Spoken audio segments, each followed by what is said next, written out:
ಸಬ್ ಇನ್ಸ್ಪೆಕ್ಟರ್ನಿಂದ crime head constable ಮೇಲೆ ಹಲ್ಲೆ ಮಾಡಲಾಗಿದೆ. ಆನೇಕಲ್ನ ಅತ್ತಿಬೆಲೆಯಲ್ಲಿ ಪೊಲೀಸ್ ಮೇಲೆಯೇ ಪೊಲೀಸ್ ಹಲ್ಲೆ. ನೋಡಿ, ಜನರ ರಕ್ಷಣೆ ಮಾಡಬೇಕಾದಂತಹ ಪೊಲೀಸರೇ ಈ ರೀತಿಯ ಕೃತ್ಯಗಳಲ್ಲಿ ಭಾಗಿಯಾಗೋದು ಖಂಡಿತ ವಿಪರ್ಯಾಸ. ಸಬ್ ಇನ್ಸ್ಪೆಕ್ಟರ್ನಿಂದ ಕ್ರೈಮ್ ಹೆಡ್ ಕಾನ್ಸ್ಟೇಬಲ್ ಮೇಲೆ ಹಲ್ಲೆ.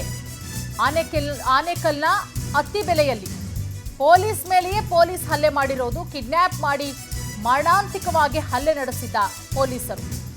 ಹೆಡ್ ಕಾನ್ಸ್ಟೇಬಲ್ ಮೇಲೆ ಹಲ್ಲೆ ಮಾಡುವಂತಹ ದೃಶ್ಯ ಸಿಸಿಟಿವಿಯಲ್ಲಿ ಸೆರೆಯಾಗಿದೆ. ಅತ್ತಿಬೆಲೆ ಠಾಣೆಯ ಕ್ರೈಮ್ ಹೆಡ್ ಕಾನ್ಸ್ಟೇಬಲ್ ಅಫ್ರೋಜ್ ಮೇಲೆ ಹಲ್ಲೆಯಾಗಿದೆ. ಸಬ್ ಇನ್ಸ್ಪೆಕ್ಟರ್ ಗುರುಪ್ರಸಾದ್ ಅಂಡ್ ಟೀಮ್ನಿಂದ ಮಾರಣಾಂತಿಕ ಹಲ್ಲೆ. ಬೆಂಗಳೂರಿನ ಗೋವಿಂದರಾಜನಗರ ಠಾಣೆಯ sub inspector ASI Hanumagouda Patil, ಕಾನ್ಸ್ಟೇಬಲ್ಗಳಾದ ಅರ್ಜುನ್ ಕಾಂಬ್ಳೆ ನೋಡಿ ಹಲ್ಲೆ ಮಾಡುವಂತಹ ದೃಶ್ಯ ಸಿಸಿಟಿವಿಯಲ್ಲಿ ಸೆರೆಯಾಗಿದೆ, ಗಮನಿಸಬಹುದು. ಪ್ರಸನ್ನ, ಸುರೇಶ್ ಸೇರಿದಂತೆ ಮೂವರು ಮಾರಣಾಂತಿಕವಾಗಿ ಹಲ್ಲೆ ಮಾಡಿದ್ದಾರೆ. ಮತ್ತೊಂದು ಕಡೆ ದೂರು ಕೊಟ್ಟಿದ್ದಾರಂತೆ. ದೂರು ಕೊಟ್ಟರೂ ಕೂಡ ಅತ್ತಿಬೆಲೆ ಪೊಲೀಸರು ಕೇಸನ್ನು ದಾಖಲು ಮಾಡಿಕೊಂಡಿಲ್ಲ ಅನ್ನುವ ಆರೋಪ. ನೋಡಿ, ತಮಿಳುನಾಡಲ್ಲಿ ಕೇಸೊಂದಕ್ಕೆ ಅತ್ತಿಬೆಲೆ ಬಳಿ ಬಂದಿದ್ರು. ಅತ್ತಿಬೆಲೆ ಟೋಲ್ ಬಳಿ ಕಾರು ನಿಲ್ಲಿಸ್ಕೊಂಡಿರ್ತಾರೆ ಪೊಲೀಸರು. ಈ ವೇಳೆ ಬೇಕರಿಗೆ ಬೈಕಲ್ಲಿ ಬಂದಿರ್ತಾರೆ ಹೆಡ್ ಕಾನ್ಸ್ಟೇಬಲ್ ಅಫ್ರೋಜ್ ಖಾನ್.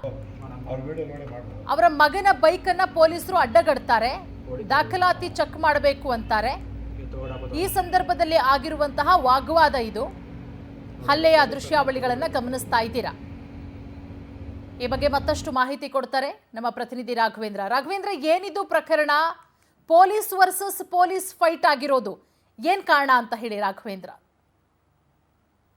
ಈ ಒಂದು ಘಟನೆ ನಡೆದಿರುವಂತದ್ದು ಬೆಂಗಳೂರು ಹೊರವಲಯದ ಆನೇಕಲ್ನ ಅತ್ತಿಬೆಲೆ ಗಡಿಯಲ್ಲಿ ನಡೆದಿರುವಂತದ್ದು ಪೂರ್ಣಿಮಾ. ಈ ಒಂದು ಘಟನೆಯಲ್ಲಿ ಪೊಲೀಸರ ಮೇಲೆ ಒಂದು ಗೂಂಡಾಗಿರಿ ಮಾಡಿರುವಂತದ್ದು. ಏನೋ ಈ ಒಂದು ಗಡಿ ಅತ್ತಿಬೆಲೆ ಗಡಿಯಲ್ಲಿ Attibele crime head constable Afroz Khan ಅವರ ಮಗ ವಾಹನದಲ್ಲಿ ಹೋಗ್ತಾನೆ. ವಾಹನದ ನಂಬರ್ ಪ್ಲೇಟ್ ಸರಿಯಾಗಿರೋದಿಲ್ಲ. ಅದನ್ನ ಅವರು ಗೋವಿಂದರಾಜನಗರ ಪೊಲೀಸರು ಬೆಂಗಳೂರಿನಿಂದ ಅತ್ತಿಬೆಲೆ ಗಡಿ ಬಳಿ ತಮಿಳುನಾಡಿಗೆ ಒಂದು ಪ್ರಕರಣವೊಂದರ ಮೇಲೆ ಹೋಗ್ತಿರ್ತಾರೆ.